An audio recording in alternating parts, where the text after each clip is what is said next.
Hey, welcome to What's the Story? Likely. My name is Janice Hermson, and I am your host, and I'm here with Ed Knoll. And you caught us. We were just We chit-chatting. are fresh faced and our teeth are brushed and we're ready to go. That's right. Here we are, and we're happy if you're here with us. We did see that it looks like we're not streaming on America Matters, but we are on other Facebook channels and on Rumble and YouTube. So, I guess if you tuned into America Matters, we're not there. Yeah, Not right well, we know though that likely we can be found. I'm sure you'll find us. I hope you'll find us. Anyway, I see that there are some who have, and that's good. And we're glad you're here. And if I get a moment, I will go on Facebook and I will try and hook us back up again. But in the meantime, I don't want to be sidetracked with all of that. Too many. I'm pretty good at multitasking, but again, I forgot to hit the clock. So she's being busy being the sentinel of freedom. There you go. That's what it is. Let me edit my time. How about the sentinel of truth? Oh, right? yeah. I mean, I'm all for truth in advertising. How about truth in news or truth in people? Man, I've heard so many people saying so many things, word salads. I know. I just turn it off. I know. I never thought I could do that. You're getting good at it now that you're a free guy. Your life is totally different. It is kind of. Yeah. I don't think totally, but it's different. No, it's different. There's virtually no weight. Yes. Right. That's a well, good thing. the stress level has changed like 5,000%, right? Yeah. And I'm really fortunate. I'm not like 500 pounds by now already, right? Right. Those changes that potentially come with that of release. It's true. And I bought 34-inch pants. Yeah. And he eats all that candy. Yeah. So I'm happening. Well, at least on Tuesdays. Maybe at least 2 or 3 other days. There you go. Well, that's all right. You can manage it. And as long as you can manage it, that's what counts. Well, that's why I started doing yoga in the first place, so you could just eat what you wanted. I know. I mean, that's why I started. I have looked at, I used to do yoga way, way, way back when. And I liked it, but I prefer exercise of a different nature. But there's that Pilates thing, which is a little more. Yeah, that's true. I mean, I know. So there's guys that do Pilates that don't do yoga. Yeah. I just prefer yoga personally. Yeah, that's true. Well, whatever, to each their own. I think the listening audience just needs to, like us, find what works for them and do it. It's true. Yeah, just as long as you do something. Yeah. And I used to love to walk, but I don't do a lot of that anymore, except around here. Well, and I was going to say, because of the city and people, it's less safe. Yeah, it is. To do that. People can't walk around the city. I mean, Not when was the last time you drove down to Midtown and went for a walk? No. Serious? No. Even walking in the mall might not be. That's better than it was 4 years ago? Yeah. I don't know. Not from where I'm sitting. She says, Didn't Oprah say that? I had a convertible I could park downtown with the top down once. Oh, wow. Yeah, not now. Yeah. Not now. That might have been in 1996. Well, I think I had you on the schedule. Actually, I had you and Doug, but I had to go find a story to fill in for Doug. Oh. But you were on the schedule you were going to share something, and I didn't even ask you what it was going to be. Well, you have a really good lead in, right? Because my life has changed, right? It's me. Yep. And even though there was no business, I was always farming and networking for it. I mean, which is almost the double aggravator. Having been a mortgage broker, banker, broker, you're independent. You are on your own, and it doesn't matter if you're an employee or not. You better go out there and hustle and be like an entrepreneur, or you're not going to survive. Yeah, so especially in today's world. So you're working every day, whatever. And now, I work 4 to 5 hours a day, and I do what I'm told. I hang signs and I do stuff, but I just have to show up and do it. And Jan was like, right, I've had this transition where I've been guilty. Like I feel like I should be doing something, right? My son's off at school. It's mental. It's totally mental. But Well, I have it was around the time your son went to college. Yeah, that's really when yeah, and that's when everything changed. And I was going through my own transition at that time. Right. And so kind of we related in the fact that there's a huge change in life and you got to figure out how to deal with that. And it's almost like your whole world is falling apart. Well, right. I mean, I can see how it could be easy to be an angry old dude. Oh, yes. Right. Absolutely. You can fall so easy into that trap, but there's a fork in the road and you can take the left side. And that's what I've done, really, is taking that side. But so what's it do? I get to do this radio show. I don't network with others because I'm on a different schedule, right? The people that you networked with before, like, are still doing that, but I'm working. Right. I'm hanging signs. But on Sunday, I did volunteer for the Nevada Youth Empowerment Organization. They had a fall harvest at Bartley Ranch. And I really want to commend them. I worked with 4 kids parking. Right. No, I was there for 6 hours. They had a cakewalk. They had bouncy houses. Oh, fun. I saw people that I hadn't seen in 10 years, Little League. But where I wanted to go is oftentimes we hear these groups doing things and we do just because of the way it is now. First thing is politics. Right. And we're doing what we're trying to say people shouldn't do. And so I'm trying to learn to volunteer. People that are out hustling for funds and not asking the government for handouts and are trying to operate on their own. Yay. Yes. I don't care if they're trannies, right? If you're out there doing bake sales, rallying people, offering value for a cause, cheering on kids, and you're working, your group, your folks are hustling, I'm a supporter. Absolutely. Right. And so my story just involved this deed. I'm like, all right, I got Sunday off. I'm going to like do parking for 6 hours. The time flew by. I couldn't be more tickled with, 10 folks I knew and said hi. The folks I got entanglements with in parking that are now chill, good times. But anyway, volunteer for a good cause. These folks are worthy. Anybody that's working for themselves is worthy. Yes, absolutely. Well, that's good. So that's my story. It just came out of a volunteer situation, and I just love to see people helping themselves. That's great. Yeah. So my story is help somebody or help somebody help themselves. That's very cool. Yeah. So I just feel excited to be a part of it. It was fun. Well, it's good to see you getting out there and doing some different stuff too. Because you were, when you're in that business, it's hard to. Well, you're out and you want to be back because when you're out, you're working. Yeah. Right. Exactly. And I work now with people that are self-employed and I see it in you, right? You're working too, right? And,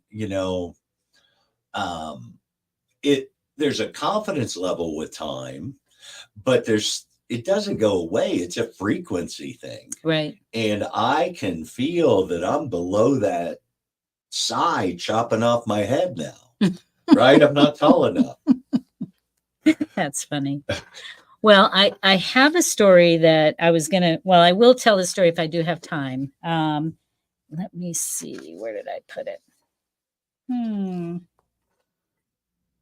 Okay. Well, I want to talk a little bit about self-publishing and people that want to have their book published and they're coming to a company. I know I've talked about this before, but because I've had some personal experiences with authors recently that have brought this to light so many times that I feel like I need to share a little bit about it. And so when somebody wants to have a book done, they have worked oftentimes years in order to. This is like we were talking about. That book's been on their mind for 150 years. Yes. And in addition, so then they sit down, they start to write it. And then they have to go to work and they do all these different things. And they finally end up, getting their book done. And maybe it's been 2-3 years. It may have even been 5 years or more. So they contact a company like ours, and it may not be ours, it could be any company. And they say, I submitted my book to you. Okay. So now in their minds, they're done. Okay. They are finished with that book. They feel good. They, kind of like you quitting your job, right? You like, yeah. You have to go in there and go, hey, you haven't started yet. Yeah, exactly. And in addition to that, it's process. So when you submit to any company, again, this doesn't have to be our company. I will use mine as an example, but it could be anybody. You've submitted, but nobody has acknowledged you yet. Nobody has looked at your manuscript. Nobody has done any number of things to work it up to a point of being able to tell you what it's going to cost to get it done. Nobody's done any of those things. But you just waited 2-3 days because that's in the process, and you feel like they should be further than they are because you know what? You submitted that 3-4 days ago. Totally get it. I would be you. Okay. That's like a do-it-yourself build a car. Yes. Right. It's the same. I would be you. I would be saying, what the heck? What is going on? And why am I not hearing from anybody? Right. So then, you do get acknowledgement, you get all that. Then you think, okay, I'm here, I'm ready now. And then you're fine and you're good. And shoo, yeah, no. Again, it's such a process. And whether it's LaRue or it's somebody you pick up online or whatever, people call me up and say, they took so long, they did this, they did that. And I'm like, woohoo, hold on, woo, stop, please wait. Because everybody's got a different process. And your manuscript was ready in your mind, but it may not be ready for the process that's in front of you that you may or may not understand, because every company has their own format, ways to format and all that. And we're pretty standardized, all the companies are. But it's still, there's uniqueness to every company. There's still font size and choice. I mean, there's a million choices. Yes. And so you go to a mortgage company and we all use the same underwriting programs and all that, but everybody kind of approached it a little bit differently. Their processing may have been just slightly different. Time periods are a little different. Appraisers they use, right? I mean, it's the same idea. If you've done the biggest for me was past client. I'd done the loan, so they trusted you before you performed. And I might have a W-2 that's still active, and I don't need to ask them for it. Right. So you got both those things. So like in our case, we have a questionnaire for your cover. We have a questionnaire for your book. And we're going to ask you about keywords and we haven't read your book yet, right? And maybe we won't read your book. I don't know. It depends. It depends on what kind of deal we make. So, it's all these different processes. And again, you're on the other side of this, you're done. And you finally accomplished this. And now you just want to see it in print. What I'm going to say to you is, please do yourself a favor. You didn't work for 5 years, 3 years, 10 years. So that in the last leg of this, you try and rush it through in 2 months. So, I was just talking about it, the election and people being expressive. Right. Well, book writers at the end need to be expressive. Right. They need to market. They need those bright colors. Right. So at this point, again, from our process, we give you different questionnaires, depending on what, kind of deal we make. And so you're busy completing that. You're also looking for some reviewers. We have a what's next guide that kind of steps you through what the things are you should be doing while we're working on your manuscript. You should be doing these things. And then we keep in touch and we make sure that you kind of know what the progress is. And it can't be cookie cuttered because you're unique, your manuscript's unique, and we don't want it to be cookie cutter. We want it to be unique to you. So my advice is just make sure that you listen to the different guides that we're providing so that, and again, it could maybe another company, but they're going to do similar type things. That's why they make the big bucks. And that's why you sell more, right? I mean, if they just type what you gave them, Right. right, and yeah. stuck it in something and sold it, that's Yeah. no service to you. Right. And I think that's really what I wanted to share is, this isn't self-promotion, because this is any company you go to. And it's if you do it yourself too. If you're out there and you're going on to the Kindles of the world, the KDPs, the whatever you decide to do, you need to take your time and take it step by step and make sure each part of that process is correct. I mean, you've worked on manuscripts, Ed, Well, right. I see people's work. It's ridiculous, Yeah, right? and I mean, I think I'd rather be a songwriter and just go with one word and say it over and over and over. Right? Right. That's way easier Yeah, than writing verses. a book. Yeah, way easier than writing a book. chorus. That's what you want. You want the chorus. So again, my advice is really take your time, take it step by step, check, recheck, and then check again. Because once you put it out there, it's out there. And, you don't want to have to pull it back and redo. And that's a lot more costly and also a lot more Check out work. the Lieutenant Governor of North Carolina talking about pulling stuff back. I missed that one. Anything? I missed that. What did I miss? You got to check that out. I guess 10 years ago he was on some sites he shouldn't have been. And they're colorful. I just heard the tail end of that. Really colorful. I did. I heard the tail end of that. But again, that happened 10 years ago. Yeah. He might not have done that. Right. Well, anyway, you get the drift. And so that's not really a story so much, but it was an experience I've had in the last couple of weeks. And I wanted to share it with the authors and writers out there. She's conditioning you to get thick skins. Get thick skin. Yeah, it's true. It's true. And then I do have something about blogging, but I also wanted to share this story from Tennessee. Okay. Because I didn't share it in the first segment. Whoops, sorry, folks. From the volunteer state. Yeah. Well, and this is something I pulled off of Telegram. So I don't have any credit I can give other than the person who posted it. Let's see.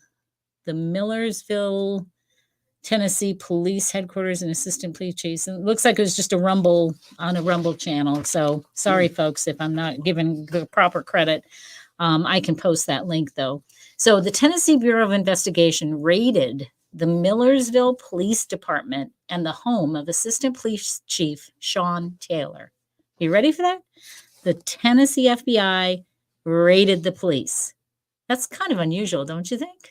I think it is. They must really be bad. Well, TBI, Tennessee Bureau of Investigation, raided the premises for evidence related to election and voter fraud. Okay? What? I didn't think there was any. They also allege they used sensitive law enforcement data to investigate their political enemies. What? So the Millersville city attorney says it's concerning. We were trying to get them involved in this. So they were trying to get the TBI involved in this election crime stuff that they were seeing. And now they're coming after the police for investigating the crimes. So nice. They didn't even say, hey, we can get you a voting machine. Right? That would have been cool, right? They're probably selling them out of their trunks. So on that Rumble channel, there is a video from the Assistant Chief Sean Taylor. The cases we've been working on affect every American. Listen to this. They affect us in the mortgages, fraudulent mortgages, human trafficking, narcotics trafficking, and many other crimes. We've identified major corruption that's transnational. It involves BRICS nations, China, investment companies. Maybe that's why BlackRock is gone. What do you think? And fraudulent mortgages. I think they stepped on the wrong toes. I think so. On homes here in the United States in varied key counties and key states. It goes into the election integrity and fraud, and it's creating a geopolitical shift within our political system. This is a multifaceted attack from a foreign adversary who is paying our local, municipal, county, and state, federal politicians. They're not playing Flint water. To keep from coming to light. We are moving forward with this case in other states. This is the guy that got raided. He says they're moving forward in other states, in other arenas, even though they've taken our files and other information. Okay? He goes on to say that TBI, that's Tennessee Bureau of Investigation, you're not going to believe this. While they raided his home, here's what they did. They urinated in his bathtub and tracked it throughout his home. Okay? So here's how the media responded to this. All right? The MSM headlines espouse that the assistant police chief is pushing QAnon propaganda. So there's your story. QAnon. Instead of reporting the story as it is, saying that the Tennessee Bureau of Investigation raided these guys and peed all over their stuff, right? In this guy's bathtub, and then walked all over his house with it. How crazy is that? Why would you do that, right? What is wrong with these people? Well, I mean, and so the MSM says, these, it's QAnon. These are taxpayer-paid people, folks, right? I mean, best I know. I mean, wow, is all I can. So, growing up in Southern Ohio, yes, and going to school in Jackson, Kentucky. Oh, we can talk about Ohio too. I bet when you drill down, so somebody at the Tennessee FBI is brother-in-law or something. There's a personal battle between this cop and somebody in the FBI. Well, you've heard, speaking of Ohio. I mean, I don't know that for sure. I'm just another story I didn't intend to talk about, but since you brought up Ohio, Springfield, right? You've heard about all the critters that are supposedly being eaten in there, right? So, I don't know. Did you? So I lived in Dayton, Ohio, and right in the, I mean, all over kind of Southern Ohio, and certainly new folks in this area. Well, and my understanding is that this has been going on for a while with the critters being eaten and grabbed and all of that. How is that not believable if you have people that have come from a different culture? It's believable, is it not? Or am I crazy? So here's the thing. We're going back to this President Trump and his speech, right? And that whole... So well, he brought it to light, but it had been going on for a while. Well, right. But I mean, the fact is that's the whole thing. If it's on Facebook, if it's on YouTube, if it's on TikTok, did it happen? Can you use it? Best I know, everybody does. Yeah. And so I don't think Mr. Trump. So all the news people keep going, nobody's eating cats, right? It's like a big thing, right? Like it's the end of the world if people were eating cats. But so we know that that's what they lead with, even though it's on TikTok and it's all over. Right. And we do have a government story of them killing Canadian geese in the park. Right. So they are killing wildlife to eat. But how is this so unbelievable? There was a lady from Jamaica. It's really believable. Right. It's very believable. There was a lady from Jamaica. Her father had been born there. And he told her, yeah, that's very possible. It's very possible. Now, you know, she didn't say she'd seen it or anything, but it's like, look, this is their culture. This is their religion. They brought in how many thousands of... I mean, I guess I'm old. I was going to say MASH, right? We don't recall that Korean... There's a million stories about them. Where'd that dog go? Right. It's culture, not anything else. That's right. And when you bring in, I think it was like, it's ridiculous. 150,000 into a small city. Yeah, into a small city. And of course, this is going to be daunting to that poor little city. And cultural differences are huge. And they don't speak the language, and there's no accommodations for that. They're not all driving at the same time, because I understand they're not great drivers and they're having challenges, and that's causing. They killed that one woman's mother. That's having as much trouble as anything is them not being able to. So this goes back to our standard, you know, credibility of the media. This isn't even a political story. This should be a success of the border, right? For folks who are open border. This should be a success, even potentially closed border, depending on who these folks are. Right, right. But it's best I know, this is immigration working. No one's immune. Right. Look at Europe. Europe is, I mean, it's the most important thing in every government in Europe is the immigration. immigration. Yeah. And it is here. It's around the world. People are trying to get in before people shut the borders. Right. Well, something has to be done. You can't blame the folks, but countries got to No, I'm not. know who are in their borders. I'm not blaming the people that have been brought, because they are living their lives the way they are accustomed to living their lives. Yeah. It's the fact that we've brought them into an environment where they shouldn't be, or they should be assimilated in a manner that they understand what our culture is as well. So, I mean, that's been the problem all along, as far as I can tell. So, anyway, but since you were talking about Ohio, I thought I'd bring that up. Well, it is. And, you don't hear the humane societies either, right? Like talking about that issue, because best I know, they're running out of lots of cats and dogs. Not here. They're shipping them here from all over the country because the spay and neuter programs are working. There aren't any dogs and cats. That's funny. Oh boy, what can I say? Well, craziness. I know. So, to the authors and writers out there, are you bloggers as well? And that's my question to you. You've never done any kind of blog, have you? I didn't think so. Not really. You were talking about writing articles for one of the local papers, but you never got into that, huh? You know what? It didn't. So I've concluded my brother is the storyteller in the family. Storytelling's not something I'm good at. I can work at it and get better. That's funny. But and he's on What's the Story Gang. Remember that. I'm a way better talker than writer. Right? Typer than talkist. That's pretty funny. That is pretty But anyway, so funny. yeah, I punted. You punted on that? I just decided not to do it. Decided not to do that. Well, good for you. You made a decision. That's what counts, right?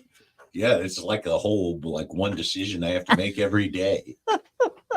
Right? That's part of the challenge, right? When you go down, funny. When you shed the frequency. Well, I picked up this article, and this is it says that they earn a commission from partner links on Forbes Advisor. And so these folks are talking about 7 best free blogging platforms. And this is as of September 2024, so very current. So if you've thought about blogging, maybe you kind of thought, well, where do I go to do that? And I blog very rarely, but if I do it on our site, or I have JaniceArmstrong.com and I do it there. But I'm not a big blogger either, because I just don't have a lot of time. But if it's something, if you have a book, or if you want to do article writing, even though you're doing article writing, you may want to blog to be able to drive people to where you're writing, because you want to get people from different sources. This is like marketing, networking when you're physically out. Well, online, you have to do things like this, and sometimes cross-post to other people's. On Substack, we do a lot of cross-posting. So I guess I do blog. But I was going to say, it's like, what's the story, right? Yeah. We're on...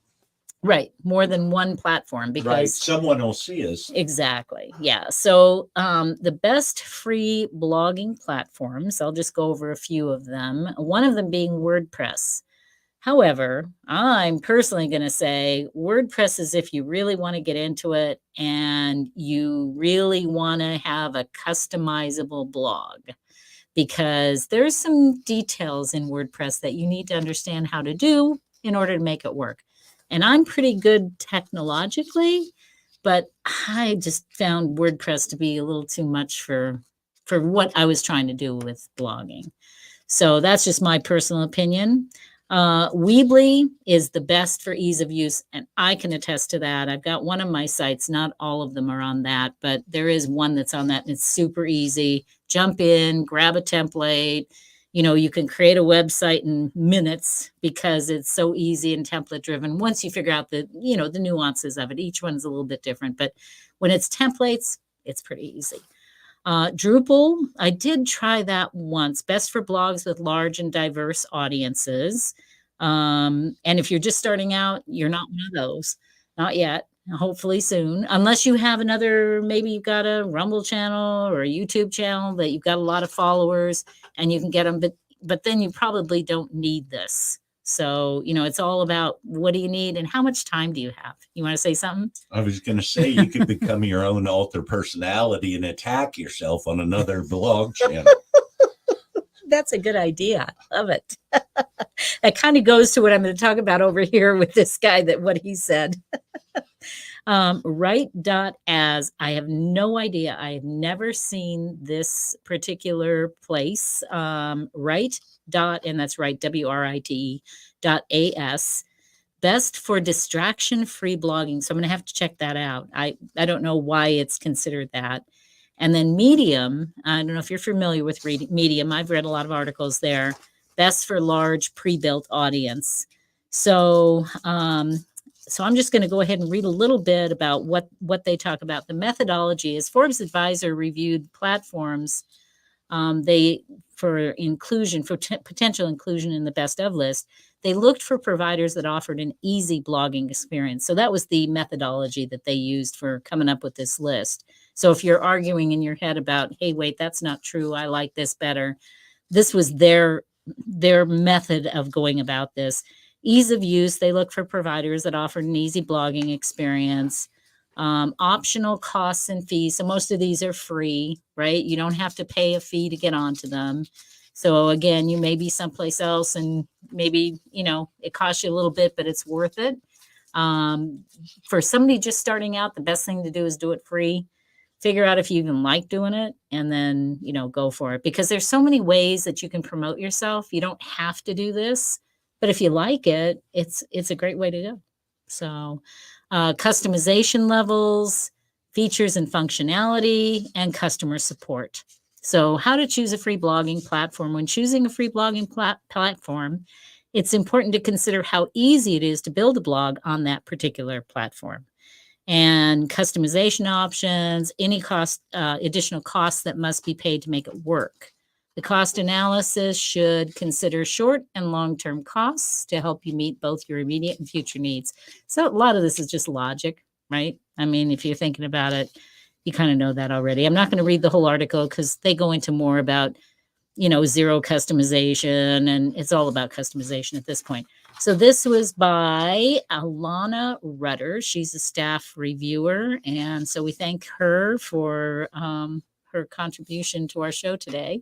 Awesome. Because that was kind of cool. So let me talk about this other thing that I What do you got? So what's your story, Doug? No, I know. It's from the Independent Book Publishers Association. I don't know why I said international. And they had an article, and I thought, I need to share this with some of the authors because it's what's needed to promote a book successfully. And I thought, very cool. They got a list, and a lot of it's repetition, but there's only so many things you can do, right? And so, but when you get them in a nice comprehensive list like this, it's always kind of cool to be able to do. So I kept reading, and Lenore and I were chit-chatting before the show, and I said, I think I'll, send this off to, and I told her who I was going to send it to. And then I kept reading, and, it says, sell it on the street like a lemonade stand. And I'm like, okay. Lemonade stands don't always go really well. Seek out TV interviews. Okay. But here's one. How about pull off a stunt like filing a lawsuit or starting a public fight to garner news media coverage? So for sure people do that, but I didn't know it was recommended. I did not know that was a recommended item. I do not think I will be recommending this particular. So you might send that to the local police person. Wow. I think that's insightful. IBPA put this out, and this guy is, I'll tell you what Lenore said. This guy, his name is Brian. He's been at this he's marketed thousands of authors for 30 years. So Lenore says, he's getting ready to retire. So he doesn't care. She totally might be right. I think she is. Or the guy's like, whatever his wife left him, and he's he's just out there on a plateau. But who's the editor for this magazine that let that go? Right? Probably a DEI person. I just couldn't believe it. I was like, no, you don't tell people to go out there and get in fights and and put out false. I mean, you can go to jail for that. I think they should. I mean, honestly, I'm just saying bad advice. This is what we were talking about in campaigns earlier. When someone knows something's a lie and they still state it and repeat it, that should be called out.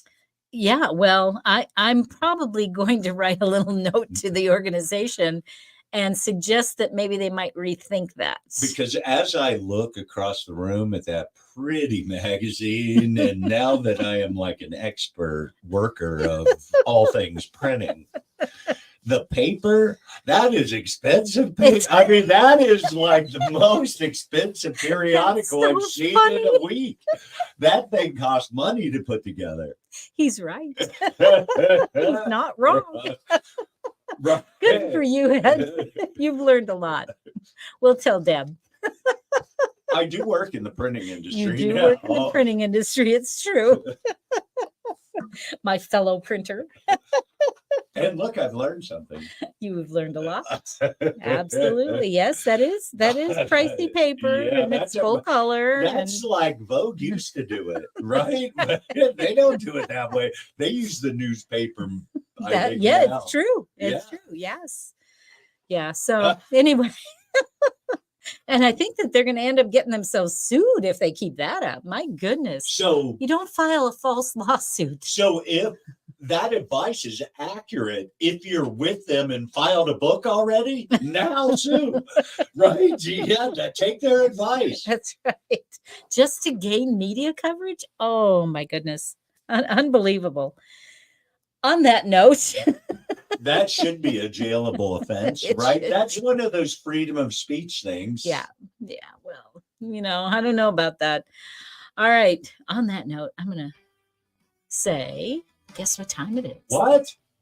Yeah, it is. Look, we don't have much time left. I actually got the clock going, so. I saw it. It's like, well, it was over there looking like all threes. Yeah, I know. All right. So it is time for the book blitz. And there's just the two of us, and Doug's not here to blitz us. So he makes every book blitz like a 5-minute thing anyway with the synonym. I probably didn't need to leave us that much time. Similar words. Yeah. Similar words if you're listening, Doug. Yeah. So I stepped out on a limb, and I don't know. I'm not really containable in my reading space, right? I'm not.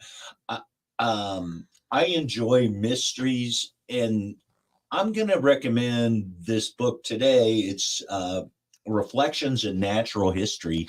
It's Ever Since Darwin, and it's been a long time since I've been in college and read field papers and read biology results. I always enjoyed that, right? That was, I'm a biology person, I guess, and always enjoyed that.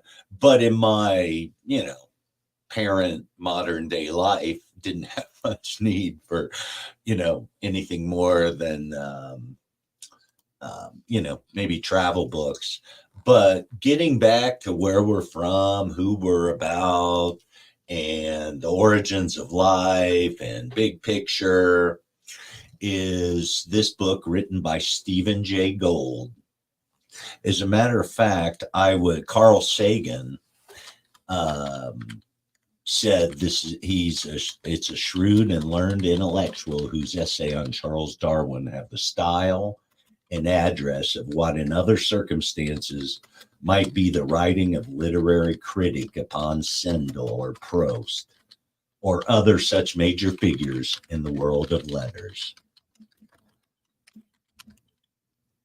Darwinian essays, which combine literacy, comprehensibility, and depth of insights. These appealing essays deserve a wide audience. Carl Sagan. There you go. It's out there, but I think we all need a little out there to balance us. Well, I posted online for everybody the name of that book and who it's by. And I want you to explain your shades today, because everybody's probably looking at you saying, why did he put on sunglasses? So, right, I wanted to be a cool TV star. I thought this is how they did it, right? I follow TV stars, right? I wear the jewelry. I got the bling. That's pretty funny. He left his glasses. Yeah, I left my reading glasses at home. So I carry these in my car. They're sunglass readers. Yeah, so he left his reading glasses. I left my phones at home. Everybody's leaving something. What can I tell you? All right. Well, my pick for today, let me pull it up so you can see what it is. It's actually as a result of a new customer that came in today. And I heard him talking about this book. So I looked it up. When Nature Breaks the Law. All right. So what is it about? What's to be done about a jaywalking moose, a bear caught breaking and entering, a murderous tree? So it's kind of a funny, comical little survival of the fittest. That's right. But I just thought it was kind of cute. And I thought it was different and not a standard pick that I would make. And so it's by Mary Roach, When Nature Breaks the Law, and Fuzz. So there you go. That's my pick for the day. It's a little different. That reminds me of a Seinfeld episode. Yes. Right. Where George was like doing the opposites. He was everything he thought of. He was doing the opposite. Right. But in that day, he was driving and he ran over a squirrel. Oh. And the squirrel didn't move. Right? He's like, you're breaking the law, right? You're supposed to run. When the cars come, you run. He didn't run. I remember that. And George yeah. squirreled him. But anyway, that's what it makes you think. I know. And I just thought it was, it says Joy in America's Funniest Science Writer, Mary Roach, on an irresistible investigation into the unpredictable world where wildlife and humans meet. And I think we have to laugh at ourselves, and we have to laugh about silly things like this. And funny that we both went biology. I know. Isn't that funny? A little different for me. Never happened. No, it doesn't. No, we stayed on track even though we didn't know it. So anyway, check that out. It was put out in 2022, and in Doug's little vein, it's got 3,064 reviews. How about that? 4.4 stars. 4.4 stars. So it's not all bad. How many pages? Let's see how many pages we got here. Oh, it's not saying, is it? That's interesting. This is the paperback. There's also an audiobook. So if you prefer audio, let's look down here. Here we go. 336 pages. Wow. Well, I was figuring huge. I thought it was going to be like 16. I know. I was thinking, maybe a 100-page book. Wow. That's a lot of pages. To have that many rankings. Yes. That's like, as we've talked in the industry about our detectors. That one's right. Well, it says, let's see what they say. So you've got an idiosyncratic tour with Roach as the wisecracking, ever-probing guide. My favorite moments ultimately weren't the funny ones, but those that reveal a bit of scientific poetry. Oh, so that's an interesting comment. Each chapter is packed with the results of Roach's detailed investigations. Roach uses footnotes to add both depth and lightness to the topic at hand by capturing misfit studies, asides, and hilarious tangents. Refreshing. So she's got a wit, obviously, her characteristic dry wit. Roach brings an intense fascination to the seldom discussed details and the at times absurd miscellany in the unexplored corners of an unappreciated research. It's impossible not to smirk, chortle, and sometimes outright belly laugh as you read her many wry asides and funny but fascinating footnotes. That's interesting. If I was a woman, I'd read this book. Why?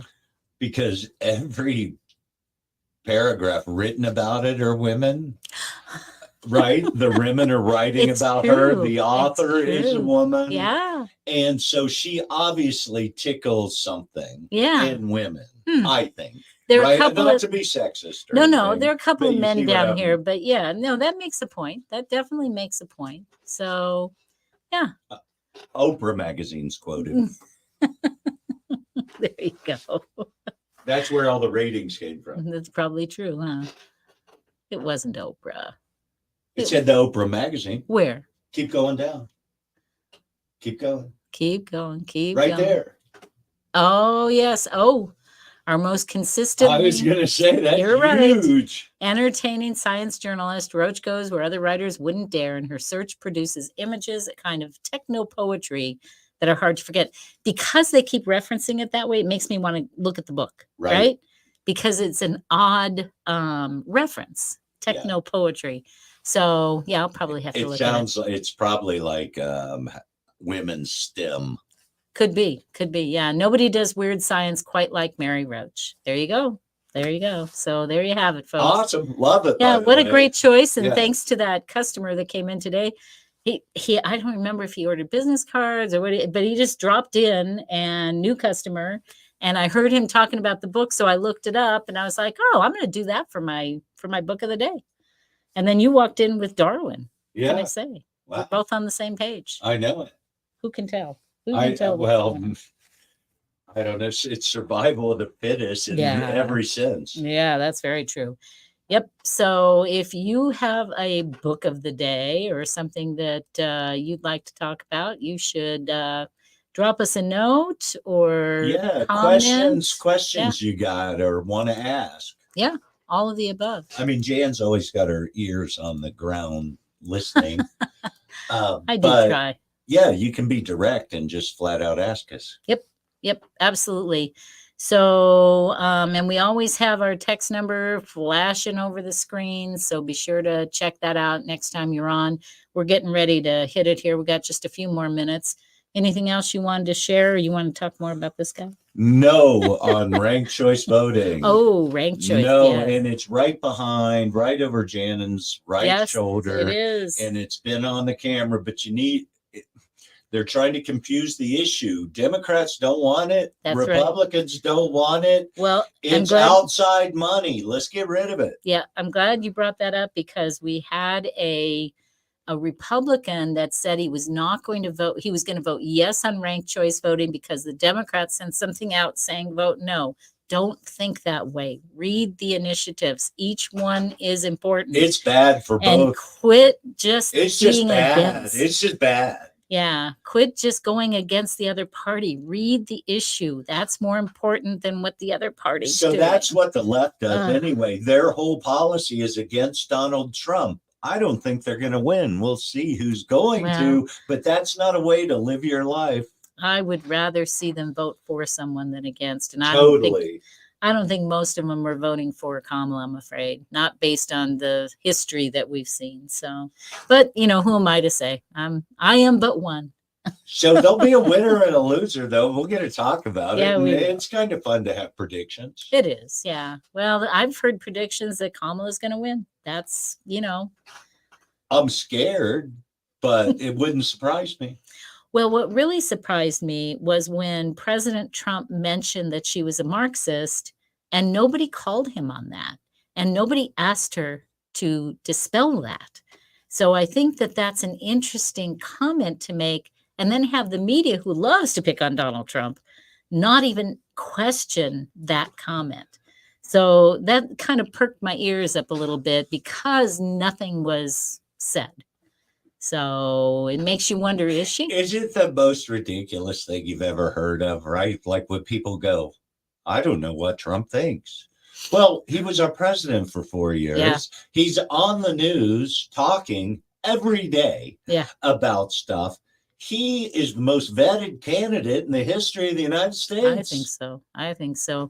And again, her, on the other hand, they pulled up out of the, California hole. Yeah, well, yeah, she's there. So anyway, I don't want to end on a sour note. I want to end on a positive note, but I will say don't go suing people just because you want media attention. That's not a good idea. Especially if you're going to print that on newspaper page. Don't put it on that pretty paper like that, man. That's plush. I just think that's so funny. Oh, and I will be contacting this magazine and finding out why in the world they would do such a thing. That's just crazy. They may not know to this day. They should have edited that. These people are writers. That's what they do. Somebody did. Oy vey is what I'm going to say. That's just nuts. It's absolutely nuts. All right. On that note, we are here every Tuesday between 3 and 5 p.m. Pacific time, and we hope you can join us every week. And if not, listen to us 7 to 9 on 93.7 FM, or you can get a replay on any of our channels, Facebook, Rumble, YouTube. Look for LaRue Press, and that's LERUE press.com. Subscribe to my Substack, hermson.substack.com, and we'll get him on something pretty soon. You never can tell. We'll make it happen. So you can that's why contact we him go to too. yoga, so we can breathe. Yoga's not good so we enough. can breathe. That's not good enough. We're breathing. We're breathing. All right, folks. Have a nice week and weekend, and we'll see you next Tuesday. Rocket. All right. Bye-bye.